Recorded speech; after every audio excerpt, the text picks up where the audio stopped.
My name is John Teply, and it is my pleasure to be talking to Suzanne Krol Boller today. She was one of the first people to be on the Seventh Generation Project. So many years ago, I don't know if we should say how many years, but quite I think 22 years. I think 22 years. 22 years, yeah. And she found out about it through her daughter who lives in Santa Cruz, where are you right now, Suzanne? I'm back in Santa Cruz. I'm in Santa Cruz. And you're visiting your daughter, right? Visiting my daughter in the same neighborhood where I found out about the show. Very cool. So Suzanne's paintings, they give me the impression that you're inspired by the real world, by what's out there, and that you enjoy the shapes and the colors of what's given to you. But also, you're not that tied to being obsessive about the shapes and colors. You're willing to experiment. You know, like I think about Cezanne, how he would flatten some of the shapes, you know, but you always would recognize the mountain or the or a tree or a flower, but there was a playfulness about it though too.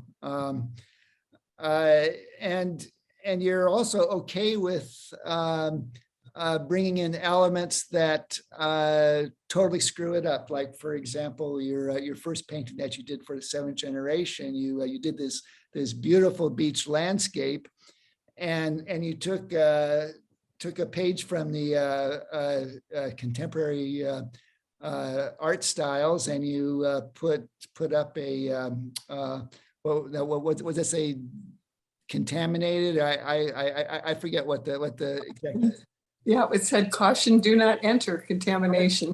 Caution, do not enter contamination. You know, and so in the you know, you took the time to make this amazing seascape, but then in the same moment you destroyed it.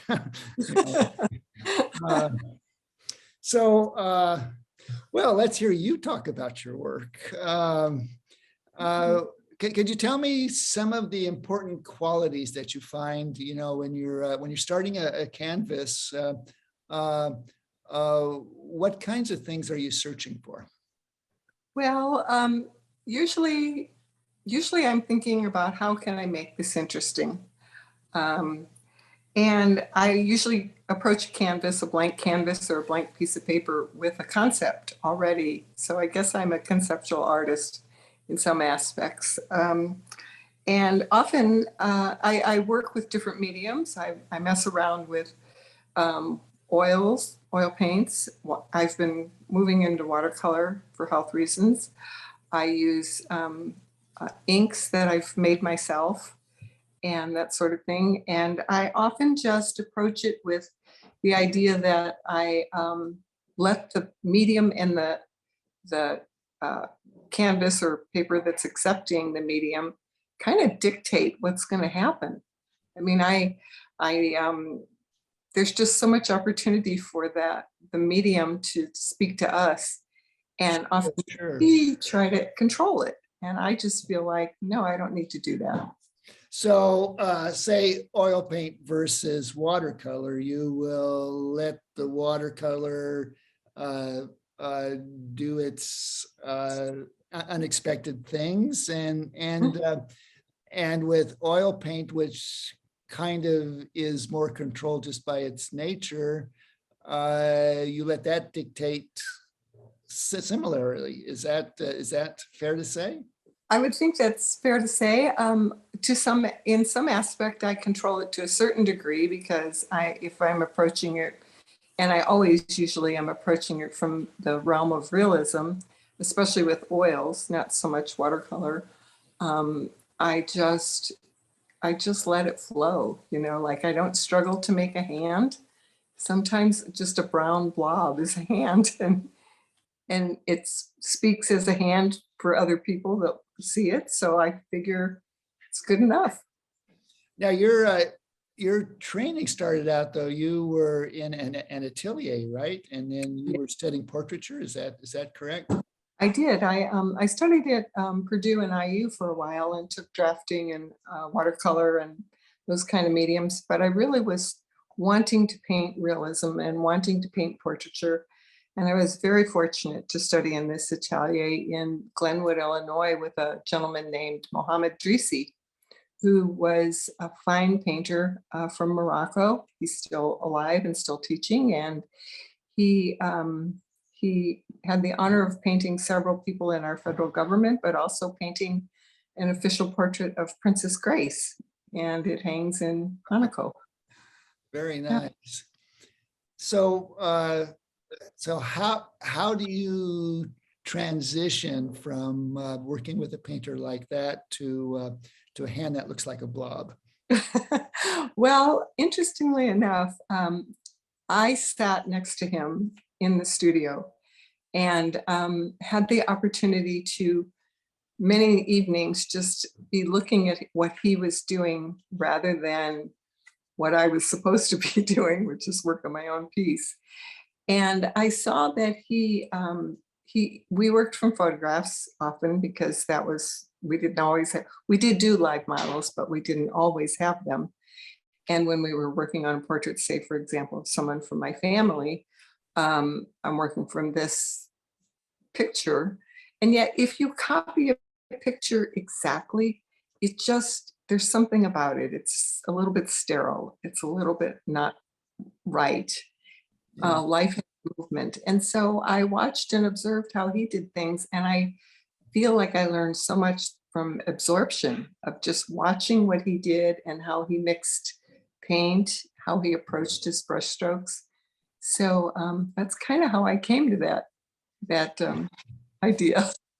Well, and it is interesting the difference between painting from a photograph and life. You know, in the photograph, you got those sharp lines that you could try to get, but there are no lines in nature. I mean, everything's round and three-dimensional, and you know, you just don't find a line. And yeah, and that working at trying to discover a line that you need to put down on your two-dimensional work, you know, because you know that's how we communicate, you know, through painting, is by lines and shapes, which don't exist, but they do exist in a photograph.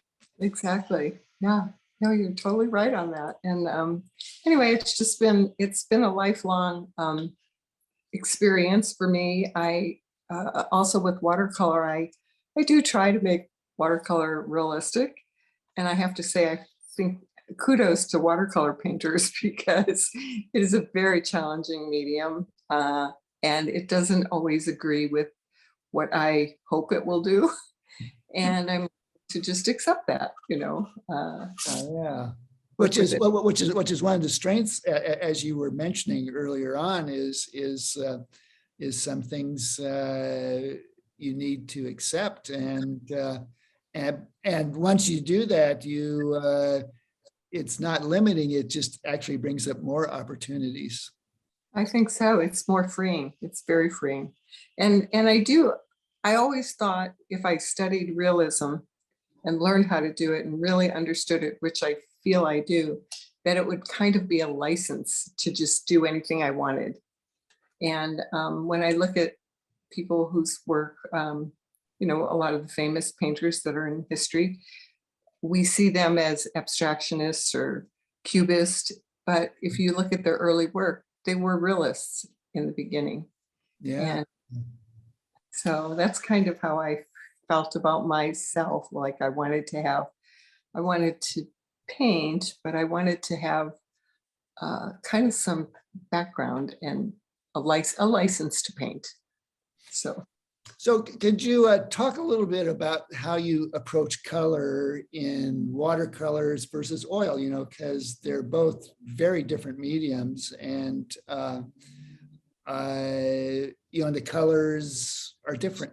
You know, just the whole approach is different. Well, it is different. And, you know, thank goodness for the internet. I have had I mean, I spent 6 years in the atelier, but I have spent 6 years in the internet at least, doing research on color and approaches to color.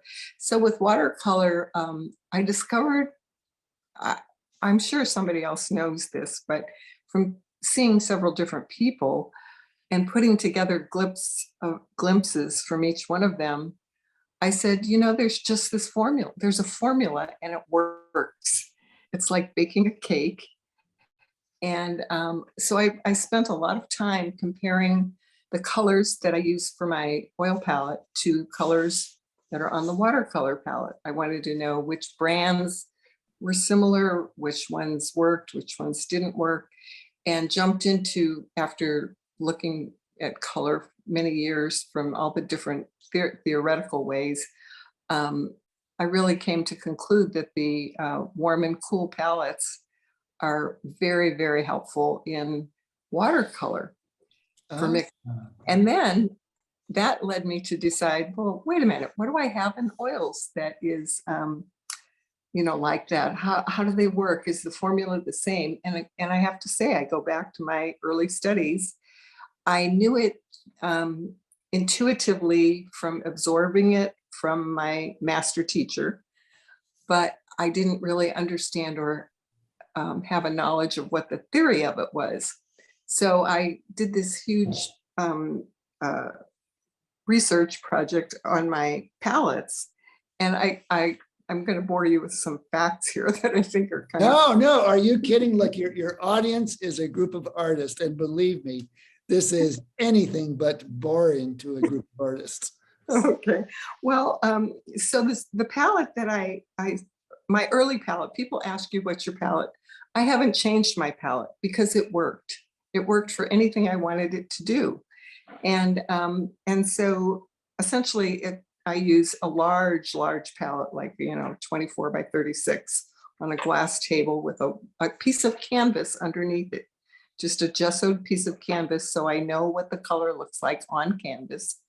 And on the right side, I start with titanium white and go up, ending with yellow ochre light. And across the top, I started with raw sienna and I end with phthalo yellow green on the left. And then on the other side, I start with Viridian and work my way down to ultramarine blue. But the interesting thing about my research was that I have 23 colors in my palette, and I use the same palette for my oils or my watercolors. 11 of them are opaque, 12 of them are transparent, and 2 of them, I believe, two of them are neutral. And then overall, 15 of them are warm and 6 are cool. And I think I said that incorrectly. 11 are opaque, 12 are transparent. And then 11 are primary based, and some people are using the word biased these days, like is the color biased toward red, yellow, or green, or blue. And so 11 are primary based, with 8 of them being warm and 3 of them being cool. Now that just sounds like a lot of thinking, but what I did was I just created my own color charts. You know, I took every color I had, and I've done this in the past. I've taken all my blues and put them on canvas or something. And that was from after I had learned how to paint portraits. I took a little workshop, and this person had studied with somebody that said, well, if you put your colors on a chart and you can match them up to an old master's painting, and then if you can match them to the painting, then you know what colors to use. Well, that didn't work for me because I already had used so many colors in, you know, a certain area. I wasn't using just one color primarily. So anyway, it's just been a lot of fun. I've been working with these colors and just having a good time with it. I just am enjoying it.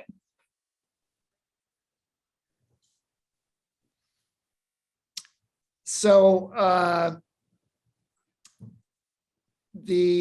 your pigments react quite differently though with watercolor, don't they? I mean because the reflection of the paper versus not as reflective surface of the pigments, you know, of the canvas. Well, they absorb print, John. Could you say it again, please? They absorb into the paper. So the paper sucks up the watercolor where the oils kind of stay on the top of the canvas. Yeah. But doesn't, so you have the white of the paper, doesn't that reflect more through the color in watercolor? That's always been my impression anyways. Mhm. You have those brighter colors because of the reflection of the light from the paper. Mhm. Well, my experience with it has been that there's so many different kinds of colors, and that's why I mentioned transparent and opaque. Yeah. Paints now are identified as such, and the transparent paints, yes, clearly you see more light from the paper coming through, and it would be very much like glazing on an oil painting. But the opaques do not, they're thick, and there's so many variables. You can add more water, less water. I found this great tool that is like an eyedropper. So I wet all the watercolors with this eyedropper and let it soak in and get to be like mud. And it makes it just really delicious to put your brush in there and slop it around and put it on the paper. So you have, now what'd you say, 23 colors? Mm-hmm. 23 colors. Wow, that's a lot of colors. So when you're painting, say you're painting how many colors are you continually using, or are you continually using all of the colors? It depends on what I'm painting. Obviously, if I'm painting an ocean scene, I'm using more greens and blues and some yellows. If I'm painting the redwood forest, it's more greens and browns, reddish browns and yellows. If I'm painting a portrait, it's all of them. It's, light yellow, green, and violet, and gray, and purple, and all of those colors. I mean, if we look at our skin, it reflects so many colors through our skin that if you paint it one color, it just looks flat. It doesn't look alive and human. So I like to use all of those colors. And I did not understand how it looked real until I actually did this assessment of my palette. And I said, oh, obviously I'm painting glazes more or less with transparent paints. I'm painting harder areas of a body with the bones, or the knuckles, or the chin, or the nose, with a paint that isn't so transparent, because you don't, you want to have more form and more shape and more solidity to it. So it was fascinating to me to come up with this thought about, how this particular palette I've been using works. Yeah, you have some beautiful paintings right behind you. But there's one, like the top one. It's has many colors, and then the bottom three seem very gray. Mm-hmm. Could you talk about your color choices for these works, and Sure. Just see if you could help us understand your insight into color and how it actually works with painting. Sure. Well, the top piece is an old piece from Santa Cruz area. I do tend to paint when I'm down here. And it's an area called West Cliff. And it's was painted in 2013. And it's from a series that I have ongoing. It's not complete, called Points of Perspective. And so the colors in that piece really are reflective of that time of day and light. And it seems like, if I recall correctly, it was maybe 10 in the morning on a bright, clear day that did not have the morning overcast that beach cities often have. And the sun was pretty much glaring off of this sandy kind of sandstone area there where the surfers walk out with their wetsuits and their big long boards and literally jump off these points, which would be terrifying to me.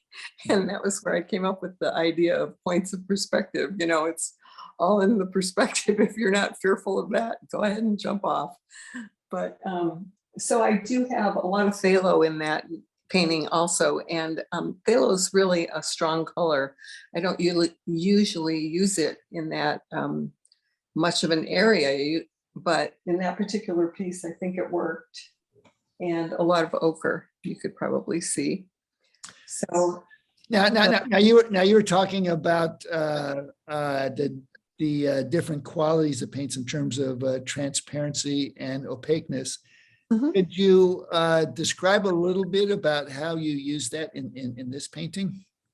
I would say that I really didn't use it that much in this particular painting, other than maybe in the sky, the area by the clouds where I kind of blended colors and had a lighter value changes going together. But the other two, and I think also it was part of the subject. The subject was, to me, was these strong men and women that jump off of cliffs with surfboards in hand.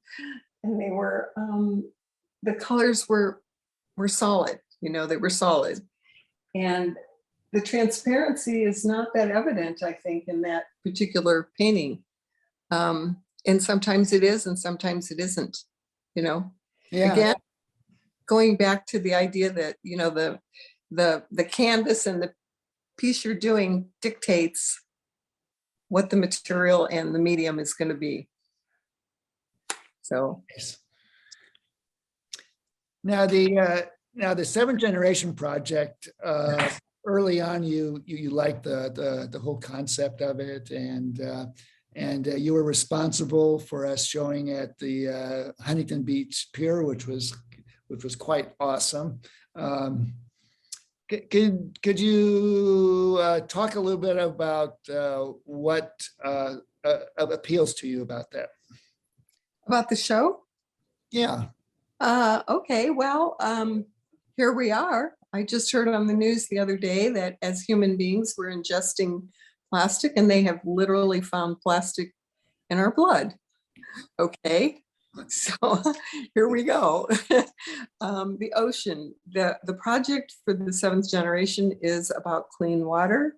It is about taking care of the earth that we're all living on and that we are all from.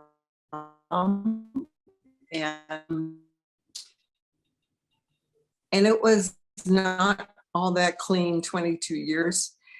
And I think that the project just is a wonderful and lovely and peaceful way to say, let's pay attention.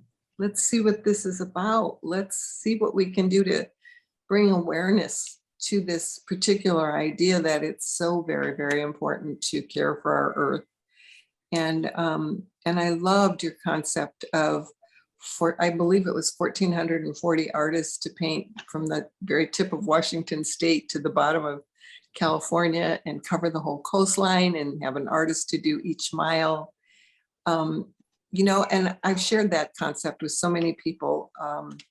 And I do believe that the young people got the message. You know, we were hoping when it was in Huntington Beach that we could reach out to the kids. You know, if the adults didn't want to believe it, maybe the kids would believe it, much like the non-smoking campaign that happened before then.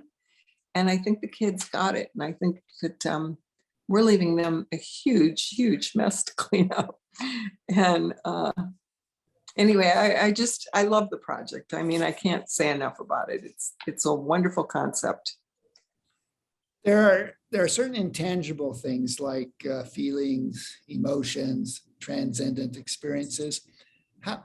How effective is paint at expressing those kinds of things? Oh, well, paint and art are universal languages. It's a universal language. People have been making marks on caves and walls since we understand that people could communicate. And so I think that when we make marks, if we make marks that speak to somebody, and that's where I say all mark making is valid. All people that do art or create art or put a brush or pen in hand or knife or scissors or whatever it is they use, they're speaking to other human beings in a language that everybody can speak about, especially if you have vision. I understand that there will be people that don't have, vision, but there are sculpture and there are poetry. There's poetry and sculpture for them. But I do think in the instance of paint, I mean, it's so wonderful. It just, when I allotted the time to myself to paint, I just enter another world. Time flies by. I'm satisfied. I'm happy. And a lot of times the results aren't always what I expect. It's the moment that I'm in that's sad that, that the piece will speak to other people. But if it's a lot of my work, people haven't even seen. I'm not out there. I don't have a website. I don't do those things. So, yeah, I don't know. I think paint is just, I've gone to museums and just marveled and literally cried when I've seen paintings. Maybe not necessarily the subject matter, but the brush strokes were so beautiful that I just was tears streaming down my face. I can't explain it, Right. So, well, I think you just did actually. I did. Thank you. Well, it's been a privilege talking to you, Suzanne. You're an amazing artist, and if I understand correctly, you're going to have a new painting for Lincoln City Cultural Center. Is that true? I will. I have to get on track with the deadlines, but yes, I will have a piece for that, maybe two if I'm fortunate and if everything goes the way I'm hoping it does. Oh, well, good. So you'll Yes. be able to see one, maybe two of Suzanne works at the Lincoln City Cultural Center. And that is July 12th through the 16th. And it's a great pleasure to see her paintings, and I encourage everybody to come join us. Suzanne, do you have any final thoughts? Thank you. Well, I just want to thank everybody for watching. And I also want to thank you, John, for your hard work, your tenacity, your stick-to-itiveness of this project. It's such a wonderful, wonderful project. And I'm always delighted when I see your work there, and just know that you're carrying it forward. Thank you So much. Thank you for caring about the ocean.